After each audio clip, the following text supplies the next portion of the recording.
Replication and Scale.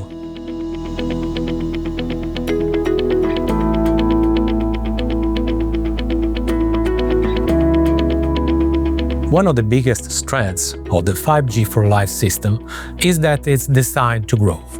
The architecture is modular, meaning cities or regions can start small, maybe just a few drones and one base station, and expand over time as needed.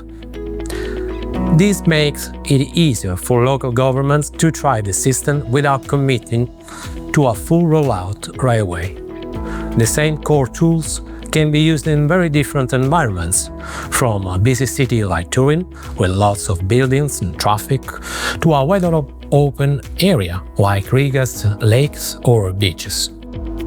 Because the system is built in flexible blocks, it can be adjusted to a different terrains, size of communities, and even different emergency response structures. To make the system easier to share and reuse, 5G for Lives uses open standards. This means that different parts of the system, drones, cameras, software, and 5G networks, can talk to each other even if they come from different companies. This helps avoid vendor lock-in, where a city would be stuck using only one provider.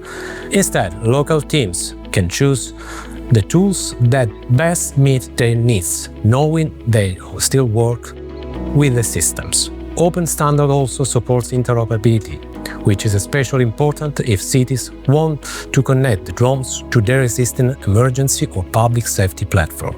It also helps when sharing data between cities or across borders, which supports broader cooperation and learning.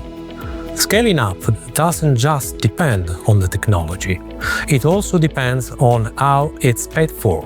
5G for Life is designed to work with public-private partnerships. That means local governments, technology providers, and emergency services can all share the cost of the system. This kind of setup makes it easier to plan for long-term use without relying fully on public funds. It also creates spaces for innovation, since private companies can bring in new tools or upgrade over time. In addition, the project is built to align with EU co-funding models, so cities and regions can apply for financial support from European programs like Digital Europe or Smart Communities. This lowers the financial barrier for adoption and encourages more areas to test and grow their own drone-supported emergency systems.